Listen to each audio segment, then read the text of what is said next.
A person has already been born who will die due to catastrophic failure of the planet. What did he just say? Okay, can you expand on that? Sure. The last time there was this much CO2 in the air, the oceans were 80 feet higher than they are now. Two things you should know. Half the world's population lives within 120 miles of an ocean. And the other? Humans can't breathe underwater. You're saying the situation's dire. Not exactly. Your house is burning to the ground, the situation's dire. Your house has already burned to the ground. Situation's over. So what can we do to reverse this? Well, there's a lot we could do. Good. If it were 20 years ago or even 10 years ago, but now, no. Can you make an analogy that might help us understand? Sure.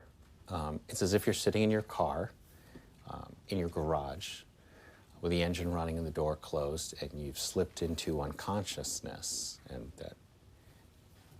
that's it. What if someone comes and opens the door? You're already dead. What if the person got there in time? You'd be saved. Okay. So now what's the CO2 equivalent of the getting there on time? Shutting off the car 20 years ago. You sound like you're saying it's hopeless. Yeah. Is that the administration's position or yours? There isn't a position on this any more than there's a position on the temperature at which water boils. The administration, let me try to, your administration. And don't forget, I need you to supports wind and stretch solar, 40. clean coal, nuclear power, raising fuel economy standards, and building a more efficient electrical grid. Yes. And? That would have been great. Let's see if we can't find a better spin. People are starting their weekends. The report says we can release 565 more gigatons of CO2 without the effects being It calamitous. says we can only release 565 gigatons. So what if we only release 564? Well, then we would have a reasonable shot at some form of dystopian post-apocalyptic life. But the carbon dioxide in the oil that we've already leased is 2,795 gigatons. So, What would all this look like?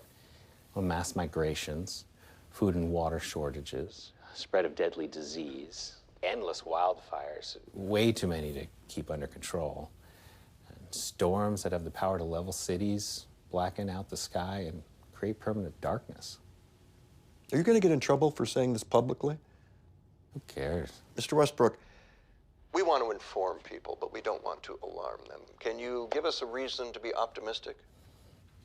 Well, that's the thing, Will. Americans are optimistic by nature. And if we face this problem head on, if we listen to our best scientists and act decisively and passionately, I still don't see any way we can survive. Okay. Richard Westbrook, Deputy Assistant Administrator of the EPA. Thank you for joining us. Thanks for having me.